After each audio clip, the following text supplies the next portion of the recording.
All right. Good morning, everybody. Thanks for being with us. I'm Joy Lim-Nakrin here with Brooks Baptiste, and this is our segment called In Case You Missed It.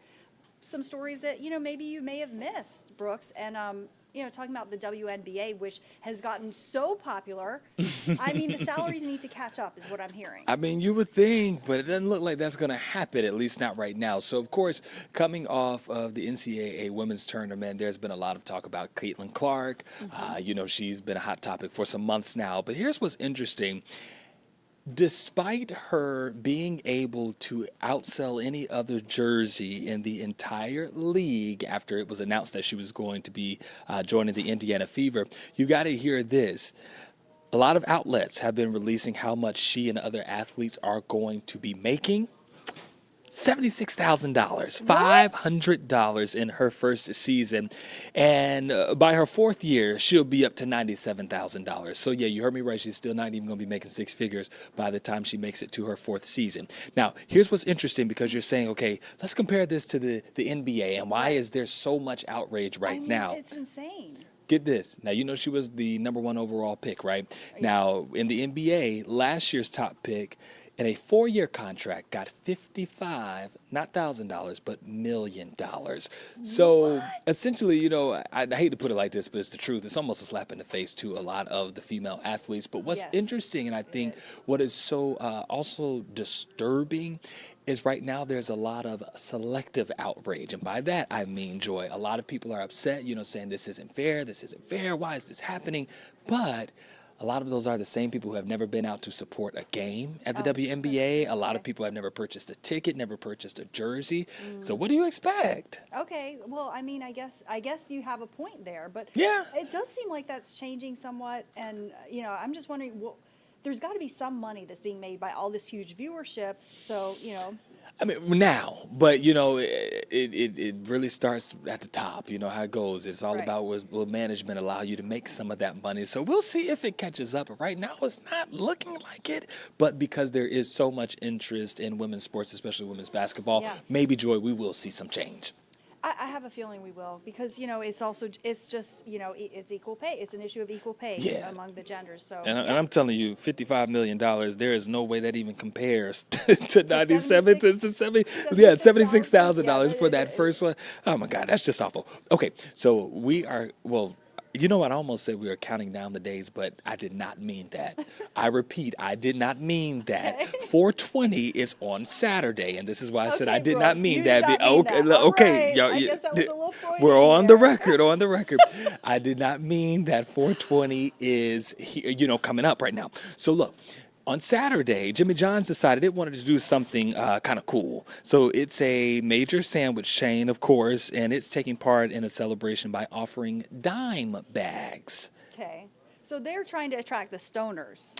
See, you know what, Joy? I'm glad you picked up on what I was putting down because a lot of people that might still be saying, what is 420? Okay, you look that up yourself. But they're going to be rolling out what they're calling the Deliciously Dope Dime Bag. And essentially it has a sandwich, a pickle, chips, and a fudge brownie, all for $10 with a promo code. But Jimmy John says it is just trying to pick the items that it believes those who celebrate 420 would like. And if you didn't pick up what I was saying, for those who like to smoke and enjoy. Look at this. That is a lot of food. That is a stoner diet. But that's like 3 sandwiches. So can I share a quick story with you guys? So when we were out there bringing this story during our 9 a.m. newscast, Gravir Densa, one of our anchors, my co-anchor, she looked over at me and she said, what is it about 420? And I was like, Gravir, didn't we have this conversation last year? So, no, it's all good. So I called her up again and let her know. And then she said, now what about the dime bag? And I had to catch her up about that as well. But now we're all caught up. She's so wholesome. Now we are all cut. And we need to be a little more like Gravir. Not out here talking about dime bags. I just learned it from reading. That's all. From research. That's it. Okay. We'll leave it at that. Thank you so much, Brooks. Thanks, Joy. All right, let's talk about this is we're laughing right now, right? This is gonna kill your buzz a little bit. Let's talk about what's happening with the USPS for a moment. Okay, so obviously we know a lot of people have been missing their mail, and there's a lot of outrage over this, right? Well, the Postmaster General was pretty much grilled on Capitol Hill yesterday. So lawmakers asking a lot of tough questions, and this frustration over the recent mailing delays, including in Metro Atlanta. And it's just reached the tipping point here. So lawmakers, they want to know a timeline when this issue is going to be fixed. Atlanta News First political reporter Doug Reardon reports. If you've sent a package to or from the metro Atlanta area lately, this might sound familiar. It's sickening, said one Georgia shipper whose package was supposed to be delivered a month ago. Why, USPS? Why, said another whose stuff is bouncing around the metro area. Another sender called the new Palmetto distribution facility a black hole on Facebook. While some disruption should be expected with these network changes, the bottleneck in Georgia does suggest some underlying problems. On Tuesday, high-ranking U.S. postal officials, including the Postmaster General, testified before a Senate committee on delays at the Palmetto facility and similar delays at centers in Virginia, Nevada, and other states. And the holdups are bad, especially in Atlanta. Individual letters and cards mailed within the Atlanta area, which should arrive in a generous 2-day window, met that standard only 16% of the time in March. So that's why I'm optimistic about the changes. Postmaster General Louis DeJoy said it's taken employees a while to learn new systems after the consolidation. Plus, they're handling more mail at the bigger facility. But DeJoy did have some optimistic news for frustrated customers. I expect these operations to be stabilized coming into the summer, into the summertime. I've been having headaches. My nerves is very, very short. The delays are starting to take a toll on employees, too. One USPS mail carrier, who's worked for the Postal Service for almost 30 years and still does, so wanted to remain anonymous, told us people are starting to get frustrated with delivery people. They'll put it on the carriers first. The people will say, well, my carrier didn't deliver my mail. Your carrier cannot deliver your mail if your carrier is not getting any mail for you.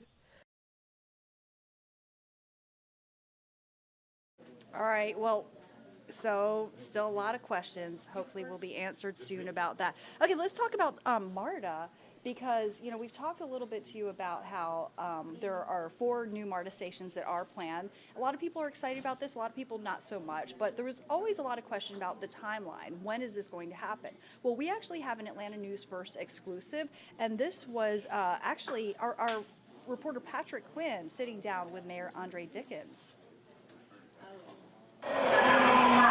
I'm super excited about the future of transit in Atlanta, the ability for us to be connected more. 4 new MARTA rail stations coming to Atlanta, all along the growing Beltline Trail. Dickens made the administrative order on Thursday, but in a one-on-one interview today, we pressed him on when exactly these stations will be running. We want to get them all done in a reasonable amount of time. They take some reasonable? time. What's reasonable? I want to see some activity between now and 2030. That's the hope.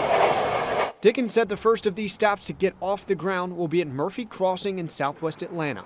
Beltline CEO Clyde Higgs said more than $1 billion in new development has already been infused in the growing West Side Trail. We all hear about the high-flying opportunities with Ponce, with Krog.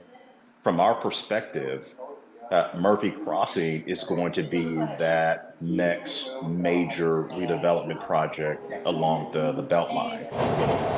So how is the city going to pay for these stations? What MARTA has approximated will cost at a minimum $400 million.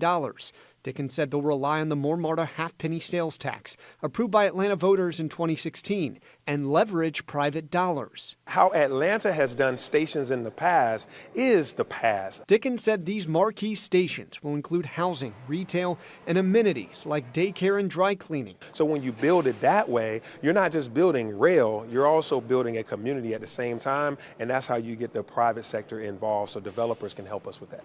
Patrick Quinn, Atlanta News First.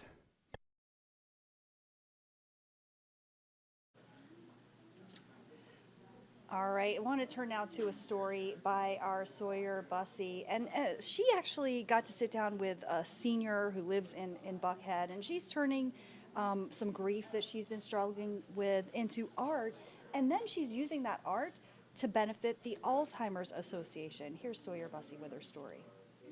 For Fallen Man, painting, art, has been a new beginning, has been a healing thing. She was instrumental in my education, and she always took very good care of me.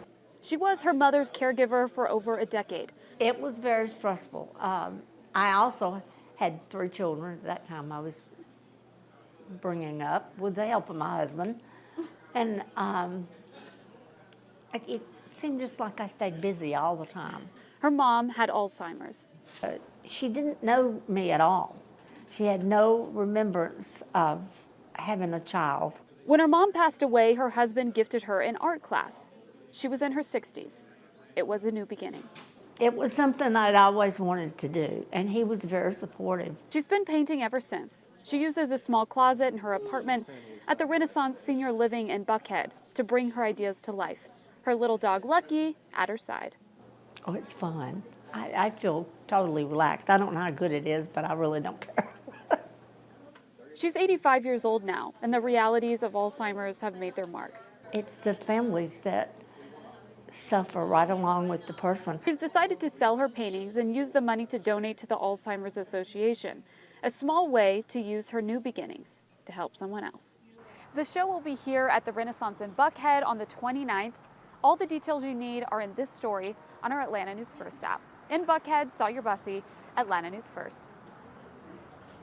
And like Sawyer said, you can get the details on our Atlanta News First mobile news app, which is completely free to download. You can also visit atlantanewsfirst.com. Thanks so much for being with us. I'm going to return you now to local news live. And of course, our coverage continues always online. Thanks for being with us.